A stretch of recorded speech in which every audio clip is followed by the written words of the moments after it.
मैं दीक्षित हूँ। मेरी आध्यात्मिक दिनचर्या कैसी होनी चाहिए जिसमें मुझे परम हाँ सत्य की प्राप्ति हो। हाँ। परम सत्य की प्राप्ति क्रियाओं से नहीं होती। पहली बात समझो, जो सत्य क्रियाओं का आदेश दिया गया है वो असत क्रियाओं से बचने के लिए है, क्योंकि हमारे पास ऊर्जा शक्ति है। अगर उसका हम सही प्रयोग नहीं करेंगे तो रुकेगी नहीं, गलत प्रयोग होगा ही। अगर हम समय को शास्त्र के अनुसार, कानून के अनुसार व्यतीत नहीं करेंगे, नियम के अनुसार व्यतीत नहीं करेंगे, तो नियम के विपरीत वो होगा ही होगा।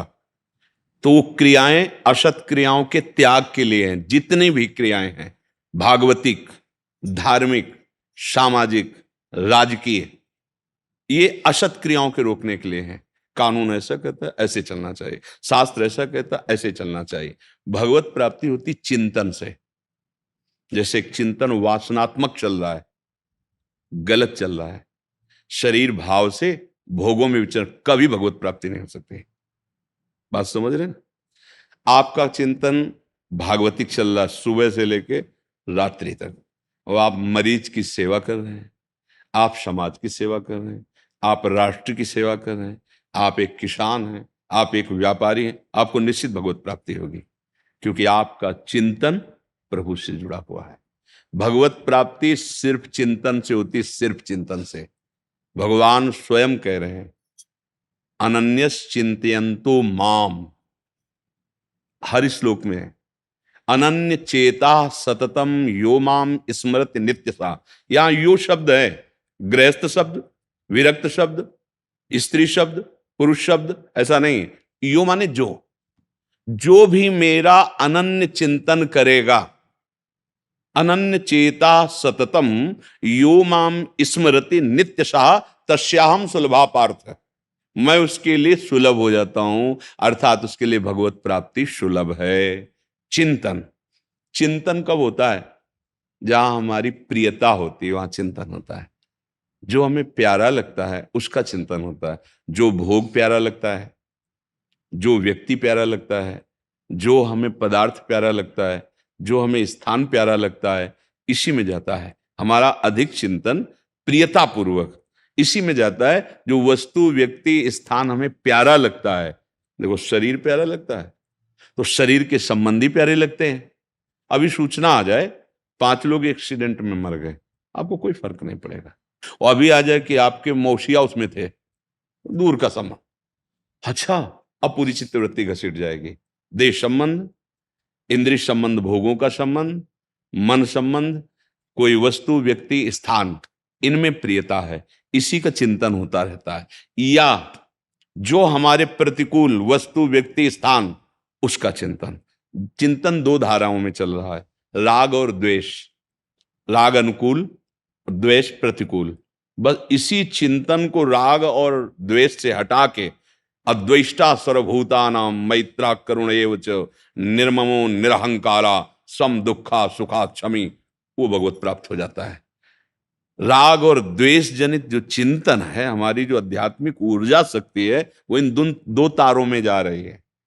कोई रागात्मक, कोई द्वेष। आप देखो, जांच के देखो, अगर आध्यात्मिक हो तो अंतर्मुख हो, और देखो वस्तु, व्यक्ति, स्थान, जहां हमारा मन इंद्रियों के साथ जा रहा है वो तो प्रिय होगा और या कोई अप्रिय होगा।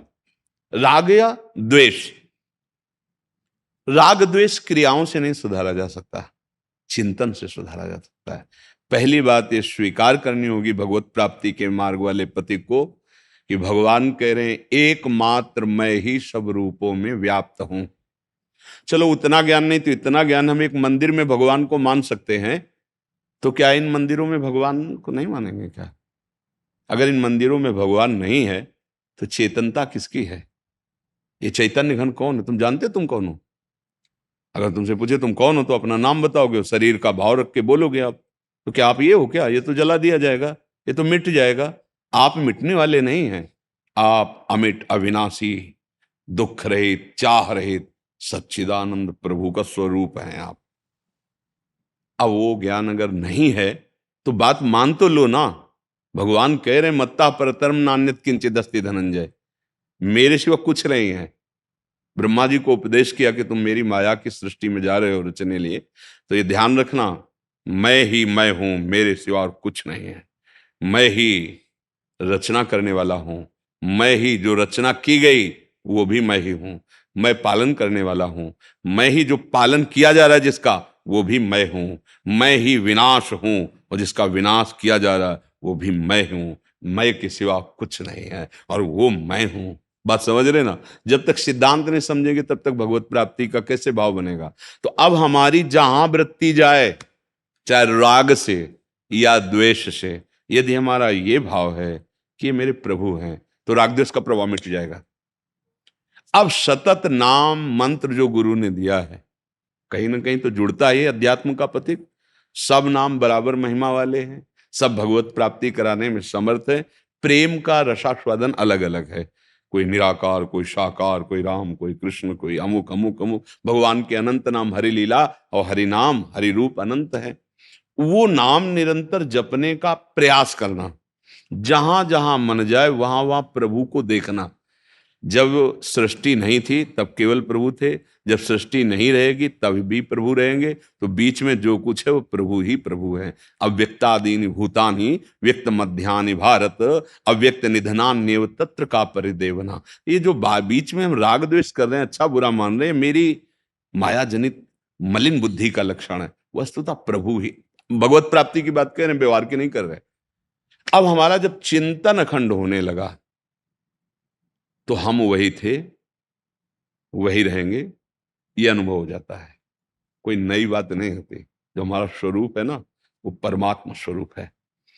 कई बार समझाया, जैसे समुद्र में तरंग नाम वायु विकार का, अगर वायु विकार ना हो तो शांत समुद्र ही है, वायु विकार हुआ तो उसे तरंग कहते हैं। ऐसे ही वो ब्रह्म स्वरूप माया के कारण, जैसे वायु विकार ना कारण बना तरंग नाम का, ऐसे माया के कारण देहाभिमान प्रकट हो जाने से वो जीव कहा गया। वो अनेकता को, विभिन्नता को, भेद को प्राप्त हुआ। और माया जनित मल जहां नष्ट होता है तो त्रिगुणातीत भाव, तो एक साक्षात ब्रह्म वही है। जानत तुम्हें, तो वो भगवत स्वरूप हो जाता है। तो भगवत प्राप्ति चिंतन से होती है, सद्क्रियाओं से। असद क्रियाओं का त्याग होता है, तभी हृदय पवित्र होकर भगवदाकार होता है। तो चिंतन कहाँ है ये देखते रहिए। अगर चिंतन नहीं देखा तो बाहरी क्रियाओं का कुछ और फल हो सकता है।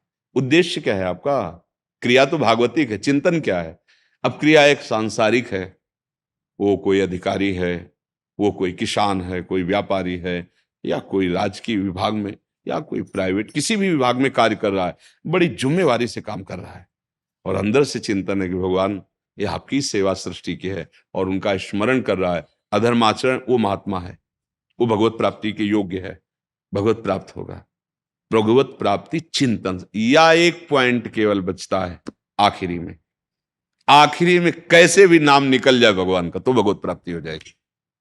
वो आखिरी का चांस है, पर वो तो बहुत मुश्किल होता है। जब जीवन भर अभ्यास संसार के चिंतन का भोगो किया तो आखिरी में वही चिंतन आएगा, वो प्रभु का। अचानक कोई ऐसी घटना घट जाती है, जैसे अजामिल के मुख से निकल गया नारायण नाम, बात उसकी बन गई। वो कोई बिरला ऐसा साधु कृपा, भगवत कृपा से, नहीं तो जीवन भर जिसका अभ्यास किया जाता है परिणाम वही होता है।